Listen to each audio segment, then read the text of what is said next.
Você acredita que a Bíblia é a palavra de Deus? E se eu te dissesse que, antes de ser chamada de palavra de Deus, ela passou por um longo e complexo processo humano de produção, transmissão e canonização? Talvez isso soe desconfortável à primeira vista, talvez até perigoso, mas a verdade é que compreender esse caminho não enfraquece a fé. Pelo contrário, pode aprofundá-la de uma forma que muitos nunca experimentaram.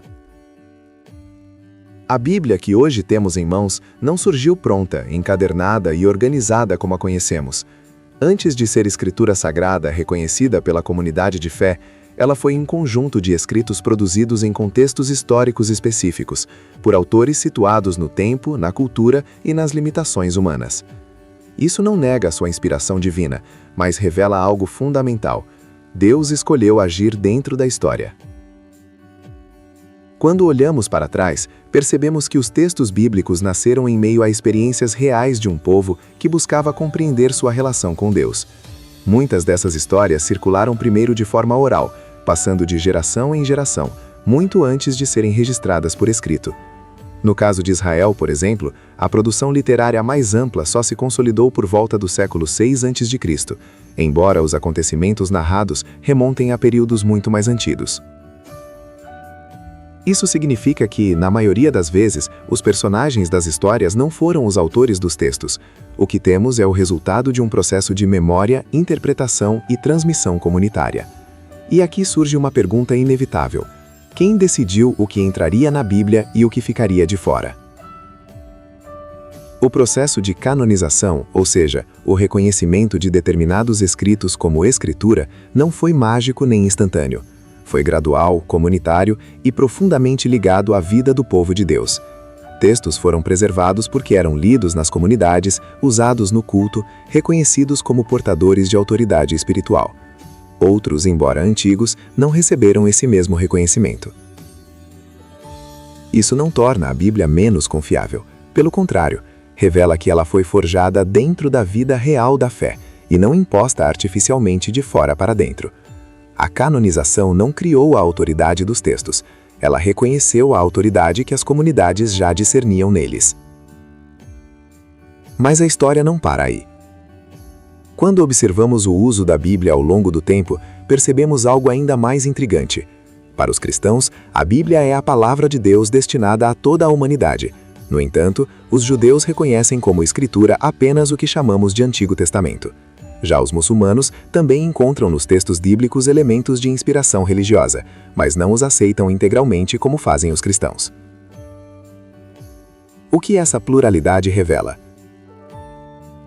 Ela nos mostra que a Bíblia é ao mesmo tempo profundamente influente e profundamente disputada. Seus textos atravessaram fronteiras religiosas, culturais e históricas. Não pertencem apenas a um grupo isolado. São, de fato, os escritos mais traduzidos, mais lidos e mais debatidos de toda a história da humanidade. E justamente por isso, a responsabilidade de quem a interpreta é enorme.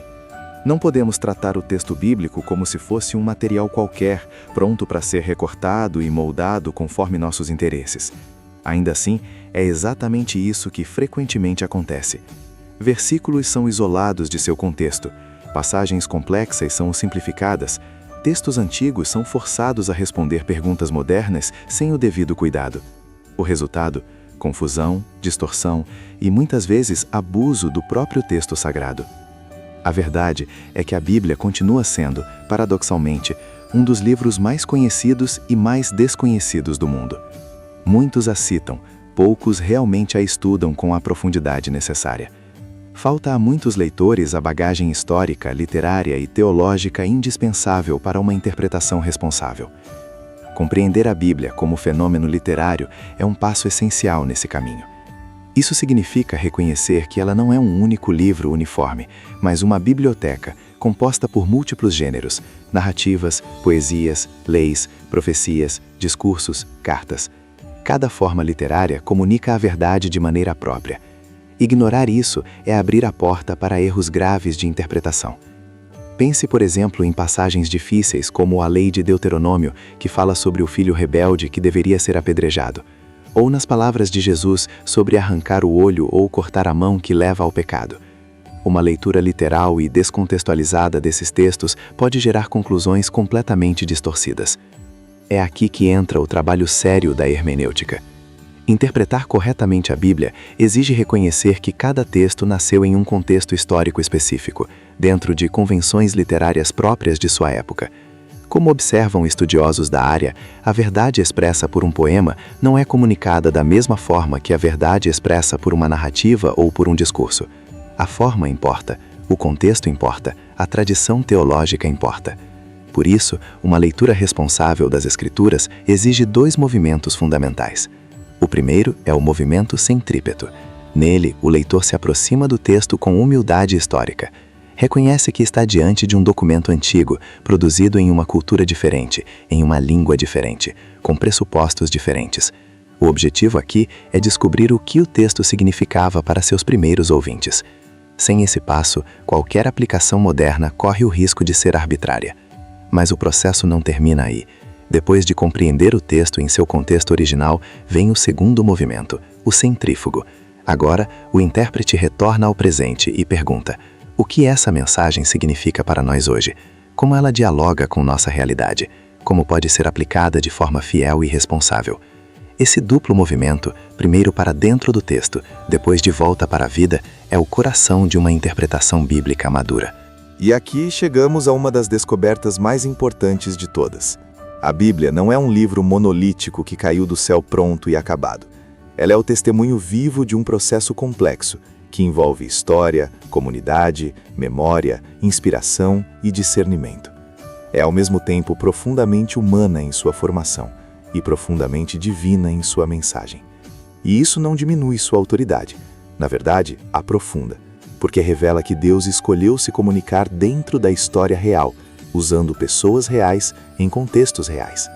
Revela que a fé cristã não está baseada em um texto desconectado do mundo, mas em uma revelação que atravessa o tempo e continua falando hoje.